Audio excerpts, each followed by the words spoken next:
Good day, everybody, and welcome to the OUTA webinar to unpack the issue of property valuations and rates in the Greater George municipal area. Thank you very much for joining us, and thank you very much for your significant response. I understand that this is a topic of some passion and some interest in the George area, particularly in light of recent developments in terms of migrations of populations and things, but we'll get into that detail shortly. Just from a housekeeping point of view, I trust it's in order with everybody that this session is being recorded. The idea of doing that is obviously to have a record, but more importantly, I think, to give you access to the webinar and its proceedings after the event. So if you've registered and we have your email address, then we will make sure that you get a link which will take you to a recording of this webinar, and you can then review it at your leisure. The issue of rates and valuations is very topical right now in this current municipal cycle. George falls into that bracket.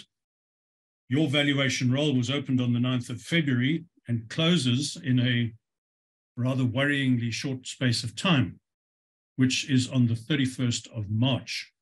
Now, that gives us precious little time to react, and I understand that this discussion probably comes a little bit late in the day, but given the urgent needs that were expressed by a couple of significant people in your area, we decided to lay on the webinar in any event. But please be advised, you've got less than 10 days to lodge any objections should you feel it appropriate to do so. So what is the valuation roll all about? Every 4 years, or every 5 in your case, the municipality does a full valuation of the properties that are registered in your municipal area. And what that then triggers is a revaluation of your rates, and your rates are based on the value of your property. I'm not going to go into too much detail because there are some significant local issues, which I think will be the preserve of Dr. Dennis Farrell. So without further ado, I'd like to introduce our other participants. Dr. Dennis Farrell is probably well known to many of you. He is a prominent George citizen, well informed on local and municipal affairs. He served for a year on the municipal council, so he has some full insight into the inner workings of that body and will be able to share some perspectives with us. He was chair of the Chamber of Business in George, so he has some pretty strong credentials to make him well qualified and well versed in municipal matters. So welcome, Dennis. Thank you very much for joining us. It's very nice to have you as part of this panel. Thank you, Tim. We also have Julius Kleinans, who is our Manager of Social Innovation. Our Social Innovation Division in OUTA seeks to do things which are, I guess, not in the traditional OUTA mode of challenge and protest and holding government to account. That said, the Social Innovation Division stands on 3 pillars. One is the Community Action Network, which is a digital platform which helps community organizations function more efficiently and empowers them to be the useful citizen representative bodies that they seek to be. The other leg, or one of the other legs, is called Link, which is a mobile application for smartphone holders, and it gives them the opportunity to report issues of municipal interest, particularly service delivery and infrastructure problems, directly to their municipality in real time and using geolocation. It works best when that whole system is back-ended into the municipality's ERP, and we're seeking to do that for municipalities as we progress. We do have several that are already on that platform, but the app is already available for download. That information will still get through to your municipality, but it may not as yet be integrated into their queuing and distribution system, which is the way in which it works best. So we will be working towards making sure that that happens. The third component of social innovation is what we know as WaterCan, under the very able leadership of a PhD in environmental science. And Dr. Ferial Adam is looking at 2 key issues as far as South African water is concerned. One is the supply and quality and availability of potable water around the country.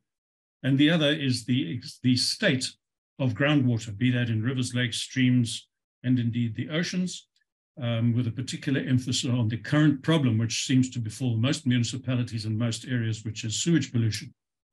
But we'll talk about that on another occasion. This webinar is focused specifically on the issue of property valuations and the effect on rates. I'd like to then push it over to Dr. Dennis Farrell and ask him to take the floor. I've asked him to bring some local perspectives about some of the issues that are facing George and surrounds. I have been in touch with a couple of other people who are prominent in the citizen movement in Herald's Bay and in George in particular, and we'll be talking more about that in due course. But for now, it's property valuations and rates as it pertains to the George area. Over to you, Dennis. Thank you very much, Tim and Julius, for the opportunity for reaching out to the Ratepayers Association. I'm not on the committee. I was just co-opted on there to assist with this discussion. And I'd also like to just emphasize that, from the George Ratepayers Association, there will be close collaboration with Herald's Bay, Vic Bay, and also the Wilderness Home Ratepayers Associations. So, getting to the topic of the valuations. On the one side, it's maybe very easy. On the other side, it's difficult. But I think it's important that we understand the total context of rates and how it's applied within the municipality, because at the end of the day, it is us as ratepayers that fit the bill. So, I'm going to touch on some aspects of the valuations and valuation role, but I'm going to spend more time in trying to create the context for us as citizenry to understand what this means for us financially and our accountability versus that of the council and versus that of the administration, and must ensure that the stuff is applied. So, firstly, in the media, as well as Tim has said, is that the valuation role is out there for George, under correction, but I think there's 666 pages. And somewhere you need to go through those pages and find your property. Then there are many of the ratepayers that have come to the association and said, but hang on, we don't understand where these values come from. We're sitting with situations where let's call them estates specifically, where there is the same kind of homes. So they differ very little from construction size and all of that. They all very much look the same. And yet the valuations on the roll could differ anything between 1.2 to 800,000 Rand per house. So how's that? So the argument is, yes, but it's a willing buyer, willing seller, and maybe in the last month or three, or prior to the valuation, there was a property sold, and that property is, I'm going to just put a figure, is at 4 million Rand, but the other properties in the same estate are the same as at 2 million Rand. So what is right? I would like to also just refer to, some media. So MoneyWeb had an article in March, 11th of March this year, where it's reference to Johannesburg. And it really encouraged people there to say, you need to object now. You've got the window until the 31st of March. If you don't object, if you don't agree with your value of your property, then the window is passed. You're going to have to be paying on the new valuation. So put that in context within George, we are, according to the municipality, 54,000 plus minus ratepayers. And then with this evaluation, as at the 16th of March, Johan Stein had a meeting with the municipality. Only 250 people objected. In the previous cycle, 1,200 people objected. So, the question we need to ask ourselves, well, how serious must the municipality take the ratepayers if only a fraction of a percentage of people are really objecting and the rest are just accepting it? So the message out there is really object. We've had, in the last day or two, quite a few people that have queried to the association the values, and response to them is just object. Go onto the website, have a look at the policy, and I'm going to touch on that now, and make sure that you object and follow due process. We must remember that a state organization, municipality, to a large extent, they run on tick boxes. So what's happened is that we need to do evaluation, as Tim referred to as every 5 years or 4 years, and they say we've done it, and they tick it off. Whether it's a desktop one or whether they've physically done it, they've done it. Then they need to get public participation, and they tick the box, they've done it. They need to give you until the 31st of March. We've given you the 31st of March. And we need to work within that framework. So there's very little empathy in terms of them complying to the tick boxes. I think that is the one. So we will touch on let me go now just to the rates policy. And excuse me if I look away, but I've got the policy here. It's something like 26 pages. So I think what's important, I'm not going to go through the detail of the policy, but I want to touch on some of the principles, because we believe that the time is now more than ever before that we must address issues against principles. So remember that this policy was approved by the council. So the council is accountable for oversight and putting the policies and the strategic direction. The administration, so Dr. Gratz and her team, they need to ensure that they deliver against these policies. So I want to take you to the principles here on page 7 when you would have a look at it. I'm just going to touch on 3. So principle number 1 says that the property rates policy and property rates imposed by the municipality are and shall be based on the guiding principles of equity, affordability, poverty alleviation, social and economic development, financial sustainability, and cost efficiency. So on this, the question to council is that when you come up with a rate, remember we've done the evaluation now, that does not mean that's the rate. So if it goes up by 50%, your valuation, your rates may not go up with that, and I'll get to that a bit later.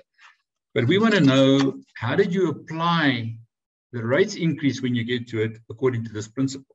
The second important principle is when levying property rates for each financial year, the municipal council shall consider the aggregate burden of property rates and municipal service charges on the ratepayers. So when they get there, we want to know how did you determine the aggregate burden? Because that's what we want to understand. And then the last one I want to touch on is that the rate shall be levied as a cent in the rand based on the property value contained in the valuation list, etc. Now, we've spoken to the municipality. As I said, Johan was there. Johan Stein was there on the 16th of March. They couldn't provide us with a cent in the rand. We've looked at other articles. Places like Johannesburg was 0.0661 or something like that. That's a cent in the rand. So at least you can go then and say, this is my value multiplied by this cent in the rand. We can get to what our rate is going to be. George Municipality, it does not exist. It does state in the policy here further, and I'm only looking at residential properties. Remember, there's various other categories of properties. And for residential properties, what it says there, it says the property rate on these premises, based on the valuation, shall be the rate that the council decided during the budget process and shall apply to the market value of these properties less than 150,000 rand. So the issue is now, what is the market value? How do you determine it? And I want to just get to your point a bit later on in terms of what the municipality says. So an important document for us all to look at is look at the property rates policy of the municipality. And that will then be actually applicable to all municipalities. So in our discussion, Johan's discussion on the 16th of March, we asked a few things, for example, so what we said is there, if there's a deficit in the budget, do you determine your rate on that? And then first of all, the answer was no. Then this answer came, if and where deficits or losses are taken into consideration to determine the new municipal tariffs for the next year. So they will be taking that into account for the next year. As I've indicated, there's only 250 people have responded so far. But this is an important part. One of the comments that they made is that they go through the process of how they determine the rate. And then they get to the point here where they said, the next step is to determine the increase in the tariff that the municipality requires so as to enable them to maintain its operational activities. Then they say to achieve and calculate the percentage increases requires that the new period, and so have to consider, for instance, the negative impact of Eskom's issues on the municipality's income. So what they are saying here is that the formula, at the end of the day, we come and we need to balance the expenditures. Sorry, I just want to do something.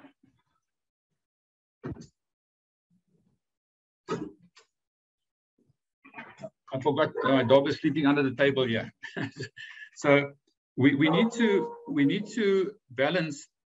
The municipality has to balance its accounts, and they could be using municipal rates to do so. So so that's important that we have a look at that.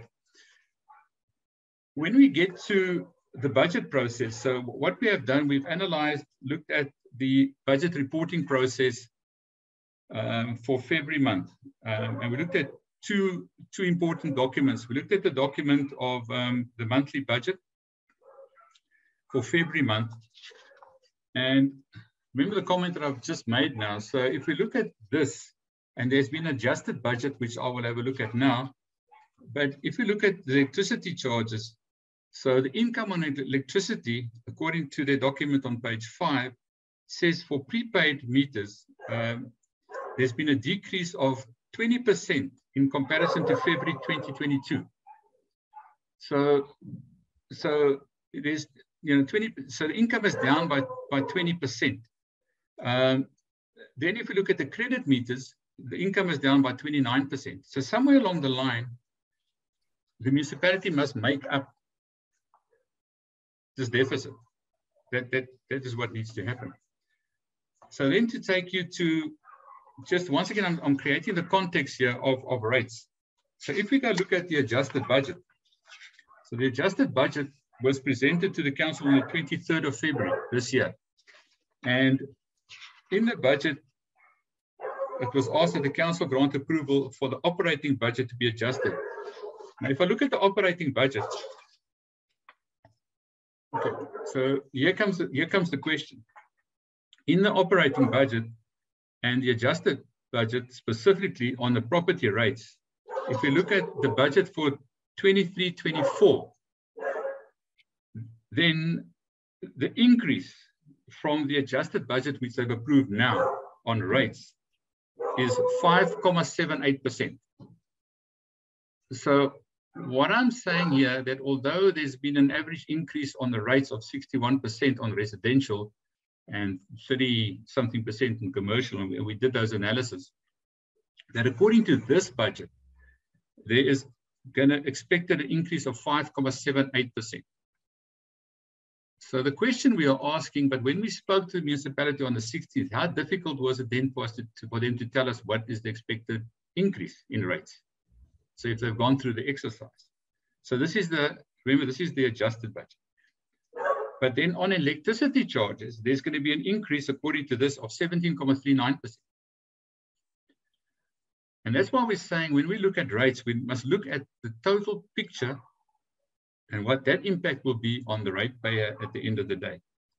And we've analyzed all of those, and we really get to the point where if we've taken the services, in other words, we take electricity, we take water, sanitation, and refuge, plus the rates, then the increase which we can look at according to the adjusted budget is 9.62%, which George residents, ratepayers can expect in total.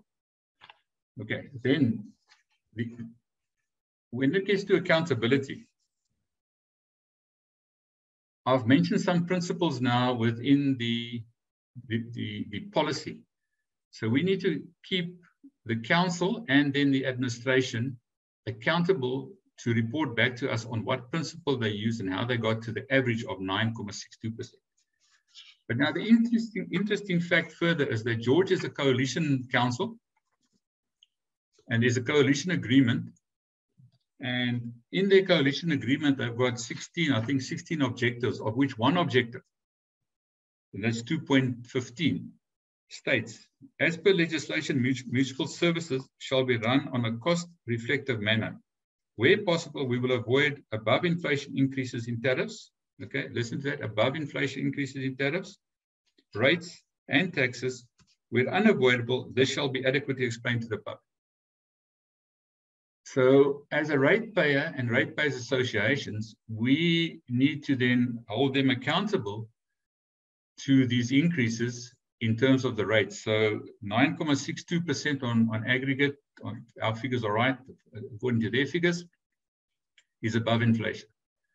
So please come explain this to us And let us understand it, but also be open to questions that we will have. For example, so when you look at a budget, you know, one or two things. You can, if you're in a deficit, you just keep on increasing. In this case, ratepayers, that they must make the contribution. So our question is, how effective and efficient you are. Shouldn't you start looking at cutting costs? Shouldn't you look at headcount? Shouldn't you look at whatever the case may be? So those are the things, because you know, I spoke to someone this morning, and while reflecting on all of this, I said to myself, you know, I'm a shareholder. I'm one of the 54 shareholders in the municipality of George.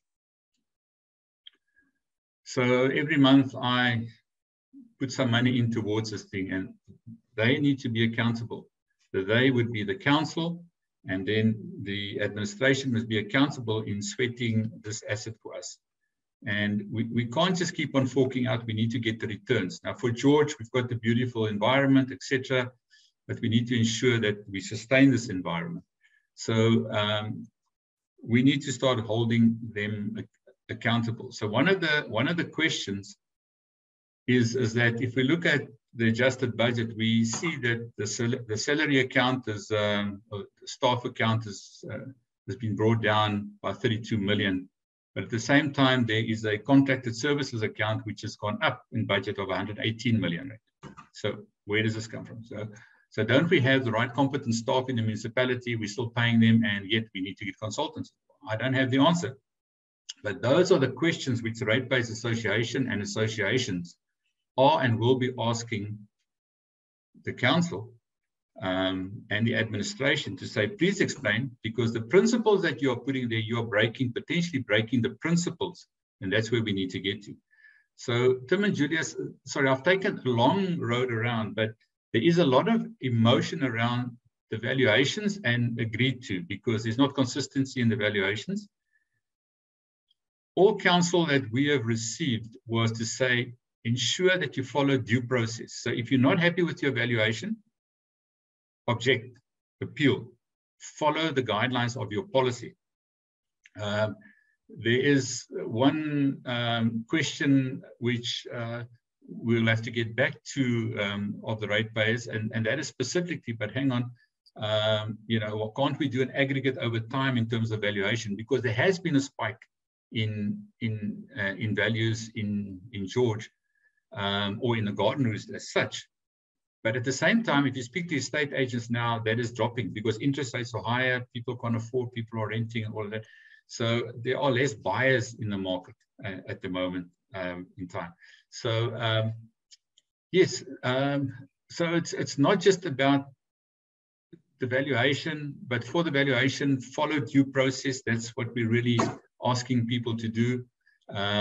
Become more than the 250, become 15,000 and more people that put objectives in, because then we become relevant. But we need to take on the council, and then, and I'm saying that in a positive manner, the council as well as the administration, in terms of the principles they've set there in policy, how they will be looking at rates. So Tim, Julius, that's from my side for now. Okay, brilliant. Thank you very much, Dennis.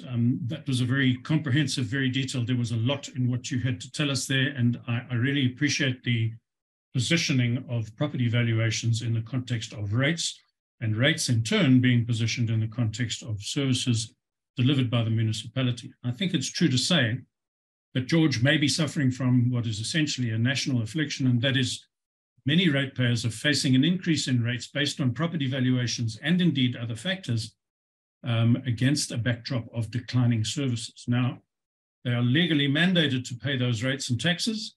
The municipality is legally mandated to deliver the services. Now, many people will contend, and I think we tend to agree with them in general, is that that equation is out of balance. And against that background, it's perfectly understandable, and we encourage residents and ratepayers to be active in the process of engaging with their municipality in order to be able to arrive at some kind of reasoned and, shall we say, mutually fair arrangement as far as their rates is concerned, particularly individually, because that is the line of redress that is open to them right now.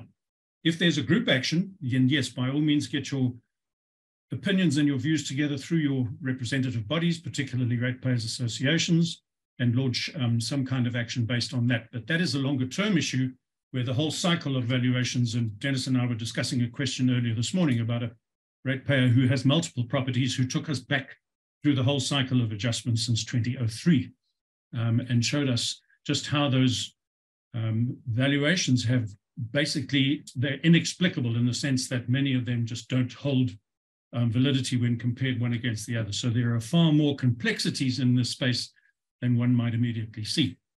That said, there are lines of redress which are open to ratepayers right now as we speak, particularly that the window closes on the 31st of March and the time is very, very short.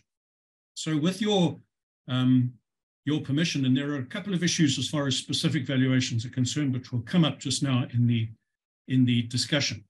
I'm going to share a screen with you and show you some hints and tips as to how to go about engaging with your municipality, because these opportunities are indeed available on your municipal website.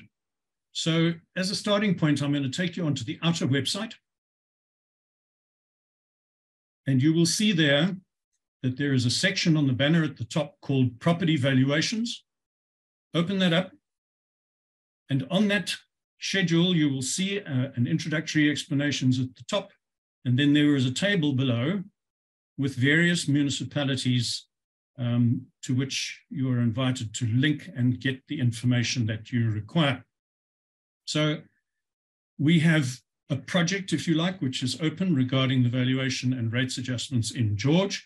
So let's open up that link and I'll show you what we have to offer and how you as ratepayers can engage with your municipality. Now, the purpose is really to make sure that service delivery matches the charges. That is the overarching objective of this exercise.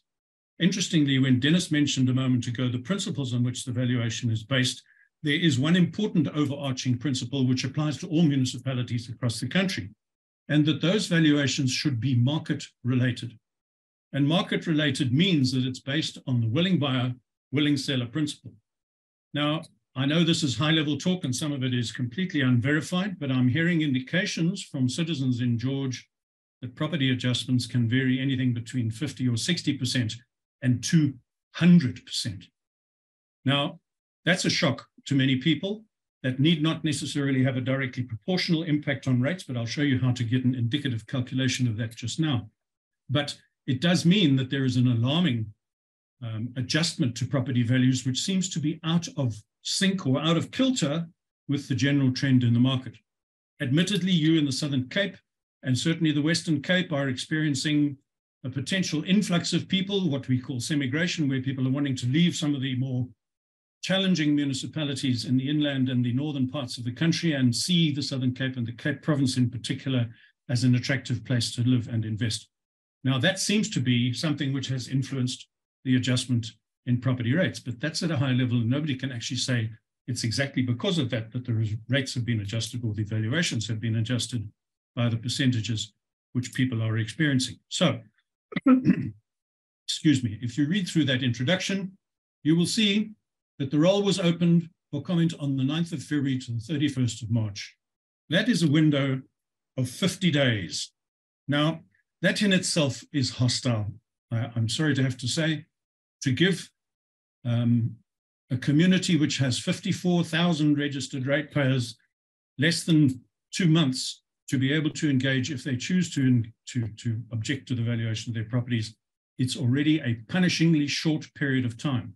Unfortunately, that is what it is for now, and that window will close on the 31st of March. So if you have any intention to object, please do so this week. Don't wait until next week, because suddenly the 31st of March will be upon you and that opportunity will have passed. So let's just go quickly to a point how you can access your valuation roll. This is on the George website. And there is a link at the top which says Documents and Links. Click for Register of Supplementary Valuation Rolls.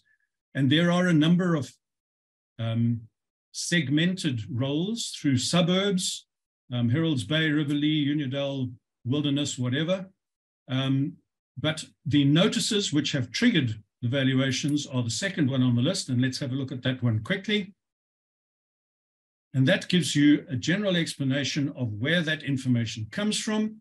If there are objections to be noted, then they can be delivered either through a email address, which I will give you in a minute, or in person, or a hard copy of those objections to these various locations around the Greater George area.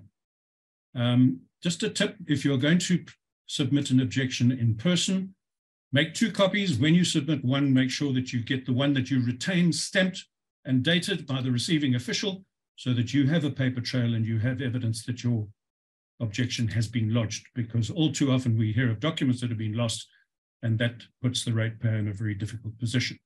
So if you look further down on that page, you will see at the bottom, there is an email address where you can email your completed forms to valuations@george.gov.za. Consider yourselves quite fortunate. Many municipalities are saying, no ways, we're not going to cope with any flood of emails. We will only accept valuations in person, or objections to valuations in person. So if we go back then to the valuation roll itself, let's choose the general valuation roll for George. And you will see, and I'm going to have to blow this up a little because it's all very fine print. Sorry, let me just minimize my mugshot. And if we blow that up slightly, you will see that there are various columns which allow you to get the information you require. So if you look on the far left, you will see, let me just get that out of the way. You will see your town allotment, George, fair enough, suburb, and so it goes. It's a fairly lengthy document, so it goes through to all sorts of different suburbs, and then various descriptors which will take you to the suburb in which you reside, and you can then identify your property by earth or suburb, first of all, earth number, portion, unit, and section. Some of these details of ownership will be filled in, and then category. It will tell you whether it's residential, commercial, or agricultural. It should give you a physical address, the size of the property, and the current market value. Okay, that's an important figure to bear in mind. So then let's go back to the suggested line of attack that we're offering you, and we go back to the valuation advice. Residents must check their property's valuations and submit any objections within the provided timeframe. Okay, property rates are based on these valuations, and the new rates on the General Valuation Roll 2022 will be charged from the 1st of July. So what we've done, just as an aid, and I'm not going to spend too much time on it because there's some uncertainty about the randage and the rateable amount, but here's a quick and dirty calculator which will give you an idea of what your new adjustment rates will be. So if you insert your current property value there, and let's just take a nominal value of $1 million. Is that $1 million or 10 million? That's $1 million, right. Most residential, in fact, I think all residential properties in George have a rates exemption figure or threshold of 150,000. That will give you a rateable property value estimate of 850,000. Now, we've since discovered 2 municipal randage rates. One we think is a percentage factor of 0.8219, which is 0.008219 cents in the rand. So let's put that in. Sorry, let's put that back, 8219. And if you enter that, it will give you your estimated property rates per annum. Sorry about the excessive decimal places, but your rateable value, or your rates that you will pay based on that figure, are 6,986 Rand and 15 cents per annum, which translates to a monthly fee or a monthly submission of 582 Rand. We also heard from Hendrik van Zyl when he inquired of the municipality that he was offered a slightly different ratage or Rand ratage, and he gave us a figure of 0.007610, and that would give you a slightly lower rate that you would pay of 6,468 Rand 50, which would translate to 539 Rand per month. So it's a very useful tool to give you an idea of what you're actually exposed to. It's not cast in stone, and please, you will have to go to your municipality and make sure that you have the correct randage rate to insert in that table in order to be able to calculate your rates correctly. So then if we go further down on that schedule, we've just been on this point here. If you disagree with George's valuation of your property on the 2022 general valuation roll, but do not object in time, which is the 31st of March, you will be liable for paying the municipality's newly calculated rates. Please, people, understand, if you miss that deadline of the 31st of March, the door is closed. There are things that you can do, but they're very, very complicated, and you will have to involve the services of some property professionals in order to take you through a very punishing and a very hostile process. So don't get into that territory. It's going to make it very, very difficult for you. So if we go now to the suggested 6-step process, we go back to that point where you will see the valuation roll either by suburb or by various different areas. And there are several windows there that you can open up. A couple of things I just wanted to add. If you go back a step, there's one document which shows what constitutes a valid objection and what constitutes an invalid objection. I'm not going to go and open up that page. Time is against us, unfortunately. But there was one thing that struck me, and I invite you all to have a good look on the municipal website. They are saying that the fact that your property valuation differs substantially this time around from the last time in 2018 is not a valid basis for an objection. We disagree. I cannot see how, if there is a complete unexplained anomaly between the value then and the value now, that has to be a basis on which you can engage. So don't be too prescribed to or dictated to by those points, if you like, on the value on the municipal website rather. So the second point is really the key one here. Compare the new value of your property as offered on the current valuation roll with the current value which appears on your municipality invoice. Each of you will receive, as ratepayers, an invoice once a month, and in that document you will find an indicator of what your current valuation is. And you need to compare that with the value which has been offered to you on the recently published valuation roll. If there is a significant change, you can object to it and potentially get a reduced value. Now, that is a decision for you to make. We're not saying to you if it varies by 8% or 9% or 10.2, that's not the issue. If you feel that you've been unfairly dealt with and that there is a large discrepancy between your prior valuation and your current valuation, that's the time to object. And remember, people, if you object, even if you have a shaky base, it's at least then you've put a bait in the water, so to speak. If you don't object, you must accept that it will absolutely run its course and the process will overtake you, if you like, and you will be forced to pay the new rates as from the 1st of July. So if you would like OUTA to help you, please just open up that link. We have suggested that you get in touch with an organization like Lightstone. Lightstone is a professional organization which will give you an illustrative or an indicative value of your property. It is not a full and professional property valuation as offered by professional valuers, but it's usually pretty accurate, and it gives account, or it gives a value based on the existing conditions and the existing circumstances in your area, market values, various social changes, developments, the state of the infrastructure, etc. They're pretty good. We've used them before, and we would recommend their services. Having said that, there are other valuers in this space. They are not our only partners. Some of the bigger estate agents will also have professional valuers employed by them, and you can ask them for a rate or for a valuation. They may or may not charge. That's entirely up to them. If you go the full professional route, you might find yourself exposed to the point of having to pay several thousand Rand, and it would be a recommended route if you get into a dispute situation where the numbers are substantial and you need something which is going to be cast in stone and will stand up in a court of law. So that's what we would suggest. Lightstone is quick and easy, and it will give you an illustrative indication of your property value. So then finally, if you wish to object, you go back to the schedule of documents which has been offered by the municipality. And if we look at that list once more, we will see on page 2 that there are 3 separate objection forms. Objection form A, which I'm highlighting now, is for residential properties. Objection form B is for commercial properties, and objection form C is for agricultural properties.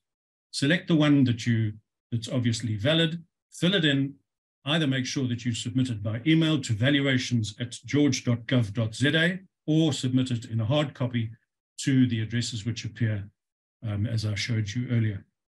So that is a suggested route that we offer you to follow. Many people throw up their hands in horror and say, I don't want to get involved, and they just allow the process to overtake them. And unfortunately, there is some apathy, not only in George, but all over the country, where people just say, it is what it is. It's not a good idea to follow that approach. We're encouraging active engagement. We're encouraging engaged citizenship. And there are many other things that we do as an organization which are designed to help communities such as yours to be able to operate more efficiently and more effectively, and to give you an opportunity to engage with your municipality through a properly constituted and substantive community organization, such as what we expect the George Ratepayers Association to become, because it's recently been revived. I just want to go to a quick question from Carl Dinkelman, which says, do I have a leg to stand on if I recently purchased my property and the purchase price is higher than the new value provided by the George municipality? Do you have any thoughts on that, Dennis?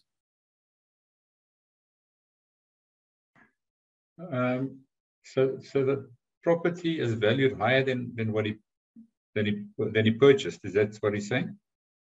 Yes, the purchase price being higher than the new value provided by the George municipality. Well, if the purchase price is higher and the value is lower, then he's actually benefiting in the process.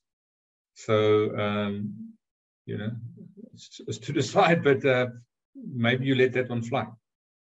Look, it does raise the situation, thank you, where there are some anomalies where property valuations may be lower than before. That works to the ratepayer's advantage. And some may say, all right, well, we'll report the difference in any event. It's hardly an objection, but it does feed the database of the municipality. So that choice is entirely up to you. Yeah. Sorry, Julius. Yeah, I think folks just need to keep in mind that this valuation from the municipality is based on the 1st of July 2022. So they're valuing on their valuation roll your property at the willing buyer, willing seller market value from the 1st of July 2022. So it's basically almost a year ago's valuation.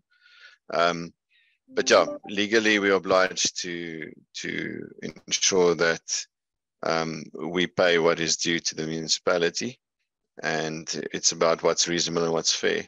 And I think, just now that I'm speaking, I just want to thank, Dr. Dennis for your participation also in engaging and for the work you guys do, and for the viewers, please share this information with your neighbors and your family and friends. People who are property owners in the George municipality will benefit from this.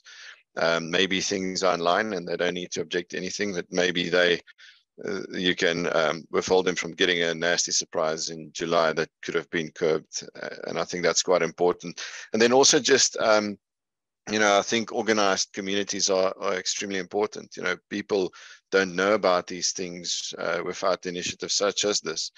Municipalities have very little to do when it comes to promoting, public engagement. It's a little gray area in a newspaper or so on. They're not in the business of marketing property rates increases, but they are in the business of public participation, that they have to ensure that happens.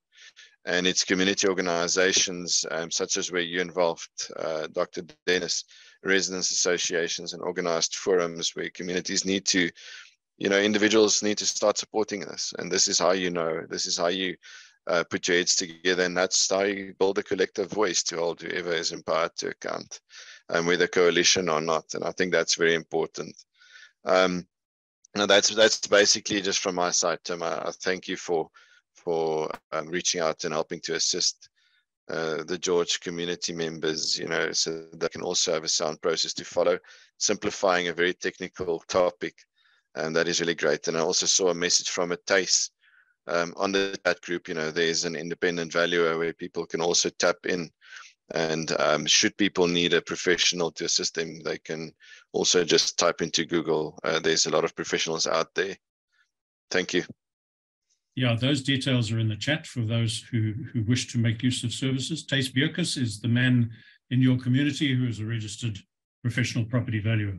If you go that route, it will be something which attracts a fee, but that will be a fully comprehensive, shall we say, wall-to-wall valuation if you deem that to be necessary. So thank you, Thijs. So then, ladies and gentlemen, it remains only for me to thank our panelists, Dr. Dennis Farrell. How nice of you to join us and sharing your wisdom and experience with us. You've given us a very useful and a very detailed and comprehensive and wise insight into the prevailing conditions in George. Thank you for putting the rates and valuations issues into context and how they relate to each other and how one affects the other. So we're very grateful for your input and for your time. Thank you very much to our Executive Manager from Social Innovation, Julius Kleinans, for your wisdom. We always appreciate your support, Julius. And just finally, to our webinar participants, please remember that if you have registered and you've not just joined on the immediate basis of linking up, if we have your email address, which you will have given us by virtue of your registration, we will send you a link in an hour or two once that recording has been returned to us by the Zoom platform so that you can browse that at your leisure. There may still be some snippets in there that you want to pick up and to act on, but we are very willing and able to help you if at any stage you wish to get in touch with myself or Julius or other of our colleagues in the OUTA organization. So thank you very much for your attention. We hope this has been of some use. I wish you a pleasant afternoon further. Thank you very much. Thank you. Thank you, everyone.